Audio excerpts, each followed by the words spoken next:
Dans cette vidéo, je vais essayer de détailler au mieux les processus de création d'un projet blockchain.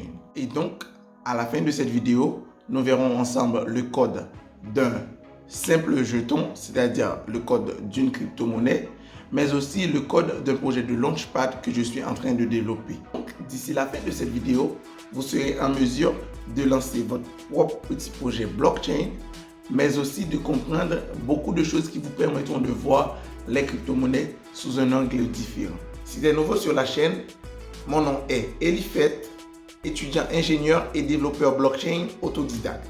Ici, on parle argent, crypto-monnaie et le plus important encore, on montre les astuces. Donc, n'oubliez pas de vous abonner et passons à la vidéo. Le premier code que nous allons utiliser dans cette vidéo, c'est le code d'une crypto-monnaie. Mais ce même type de programmation pourra être utilisé pour la création de boutiques NFT, de DAO, de sites de staking, de sites de trading. Enfin bref, vous comprenez que cette vidéo est la base de quelque chose de très grand. Alors, quels sont les outils nécessaires? En vrai, on n'a besoin que d'un seul outil. Un outil qui nous permet de programmer sur la blockchain. Et le site Remix Ethereum est le meilleur outil que j'ai jamais utilisé pour le moment. Remix Ethereum permet de programmer, tester et lancer son projet blockchain. Et donc, grâce à Remix, on pourra créer ce qu'on appelle un contrat intelligent, c'est-à-dire un morceau de code qui interagit avec la blockchain. Grâce à elle, on pourra créer une crypto-monnaie, mais aussi des projets encore plus complexes. Prenons par exemple le site PancakeSwap qui se connecte directement à ton portefeuille et qui te permet de réaliser des fonctionnalités bien précises sur la blockchain. En vrai, la seule différence qu'il y a entre le code de PancakeSwap et le code d'une crypto-monnaie, c'est la partie front-end. C'est-à-dire que lorsque tu cliques sur un bouton sur le site se charge d'appeler les fonctions de ton code sur la blockchain. Et ça, c'est possible grâce à une librairie de JavaScript, le Web3. D'avoir lancé ton code sur la blockchain, cette librairie te permet d'appeler tes fonctions sur la blockchain directement à partir d'un site internet. Et donc, c'est sur ce même mécanisme que se basent les boutiques de NFT ou PancakeSwap par exemple. Et donc maintenant, passons directement aux exemples de code pour faciliter la compréhension. Alors maintenant, nous sommes sur Remix Ethereum. Et déjà sur Remix Ethereum, on a plusieurs blocs ici à gauche. Et grâce à ces différents blocs, on pourra par exemple ici programmer notre token. Ici, on pourra le compiler. Et ici, on pourra le tester ou le lancer sur la blockchain. Alors, déjà, prenons le code de notre token test, de notre crypto-monnaie. Voyons les fonctionnalités minimales que notre crypto-monnaie doit avoir pour être considérée comme un token BEP20, c'est-à-dire un token sur la blockchain de Binance. Alors, déjà, on commence par déclarer nos variables total supply, name, symbol et décimal. Total supply indique le nombre de tokens qui sera créé en lançant ce contrat. Alors, ici, nous allons créer 10 000 tokens parce qu'on voit qu'on a 10 000 par 10 puissance 18 et 18 étant le décimal. Du coup, on n'aura créé que 10 000.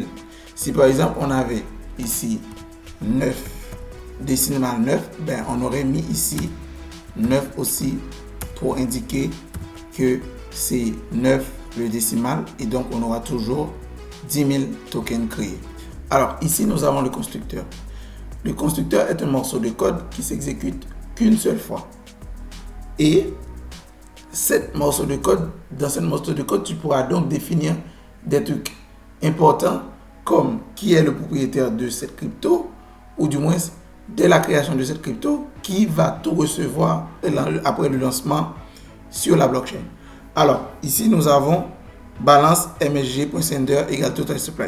Ça veut tout simplement dire que les 10 000 crypto-monnaies que l'on a créées sera envoyées sur le portefeuille de la personne qui envoie le contrat, c'est-à-dire que nous-mêmes.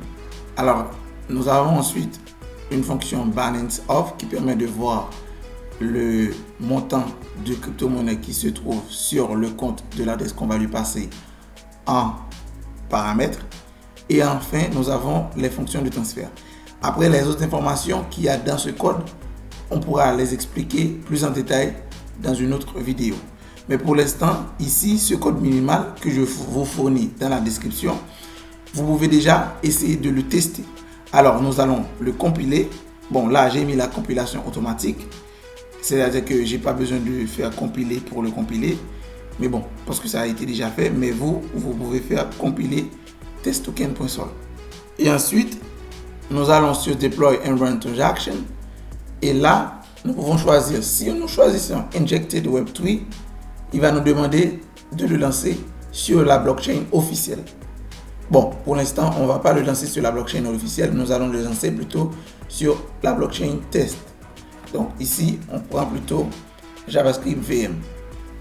Alors, là, on a la blockchain test. Et dans ce blockchain test, nous avons un ensemble d'adresses crypto-monnaies qui ont été mises à notre disposition et qui ont par exemple 100 Ether, c'est-à-dire 100 Ethereum dessus. Bon, c'est des Ethereum fictifs, évidemment. Alors ici, par exemple, disons que notre adresse, c'est celui-là. Ben, à partir de celui-là, nous pouvons déployer notre token. Alors, si on fait deploy, et directement en bas, nous pouvons voir que la transaction a été exécutée avec succès. Mais aussi, quand nous essayons d'aller dans cette petite flèche, ben, on peut voir que les différentes fonctions qu'on avait dans notre contrat, juste à droite, ben, ils sont aussi ici, là. C'est-à-dire que là, manuellement, on peut utiliser ces fonctions. Bon, disons que par exemple, copions l'adresse de notre compte et vérifions par exemple le nombre de tokens qu'il possède. Et là, on peut voir un grand nombre.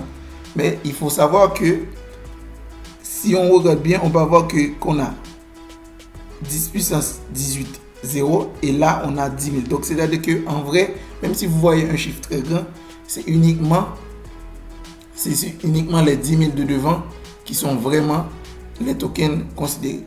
Bon, comme on peut le voir déjà, on peut utiliser plusieurs fonctions. On peut même utiliser les fonctions de transfert à partir d'ici. Alors, comme vous le voyez, on peut donc utiliser manuellement toutes ces fonctions. Et aussi, notre compte, il contient bien les 10 000 tokens que l'on a déployés lors du test. Alors maintenant, je vous montre par exemple, ben, en vrai, dans la vie réelle, quand on choisit sur Injected Web3, au lieu de prendre sur une simulation, on peut voir déjà, ça c'est l'adresse de mon compte réel. Et donc, si on fait Deploy, ça nous ouvre MetaMask. Et à partir de MetaMask, quand on fait Valider, bon, moi, je ne vais pas le valider parce que j'ai déjà des tokens de test, mais je vais vous montrer des tokens que moi, j'ai déployés et qui sont déjà sur mon compte.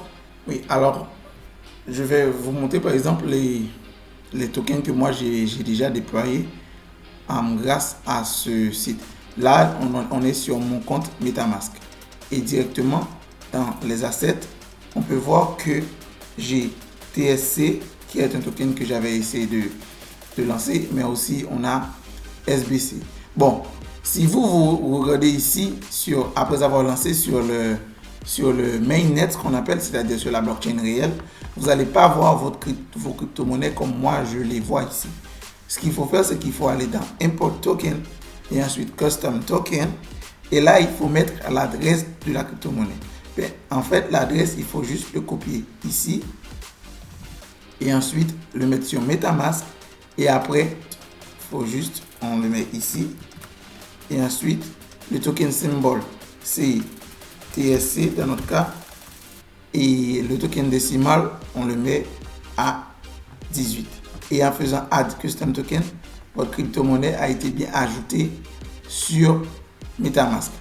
Et maintenant, en dernier lieu, nous allons voir autre utilisation que la création de crypto-monnaie qu'on peut faire grâce à ce langage de programmation Solidity. Alors déjà, si on va sur mon code pour le lancement de mon projet perso, ben déjà on peut voir que moi, j'ai déclaré des tonnes de variables. Et ici, par exemple, dans le constructeur, on peut voir que je me définis en tant que propriétaire de ce contrat. Et ça pourra me servir par la suite parce que des fois, tu pourras préciser que c'est uniquement le propriétaire qui pourra appeler tel ou tel type de fonction. Et ici, par exemple, dans la fonction invest, vous pouvez voir aussi qu'il y a le terme payable. Et le terme payable indique que le contrat intelligent en lui-même pourra recevoir de l'argent. Et bien sûr, j'ai défini d'autres fonctions qui lui permettent d'envoyer de l'argent, d'envoyer du token à quelqu'un et ainsi de suite, et de diviser à part équitable selon l'investissement de la personne. Et par exemple ici, on définit un modifier qui en vrai, ce qu'il fait, c'est que il vérifie que la personne qu'on avait sauvegardée en tant que le propriétaire dans notre base de données, est-ce que c'est bien la personne qui envoie le message? En vrai, la personne qui envoie le message, c'est la personne qui interagit avec notre contrat intelligent. Bon, pour une crypto-monnaie, la personne n'aura pas à interagir directement avec le contrat intelligent. Mais dans le cas d'un projet plus complexe, si nous essayons de le lancer, par exemple, on sait que la personne voudra interagir avec notre contrat intelligent. Et donc les différentes fonctionnalités ici, on pourra les utiliser, la personne pourra les utiliser. Sauf que, comme je l'expliquais tout à l'heure, ça, c'est uniquement nous en tant que créateurs qui vont le voir.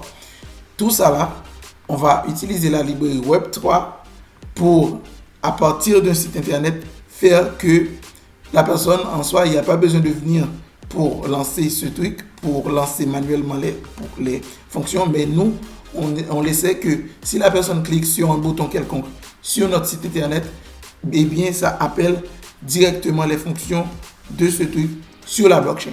J'espère que tout est clair, et si vous avez des questions, n'oubliez pas de commenter en bas de la vidéo. Si cette vidéo vous a plu, n'oubliez pas de liker et de vous abonner. Et on se voit à la prochaine. Ciao.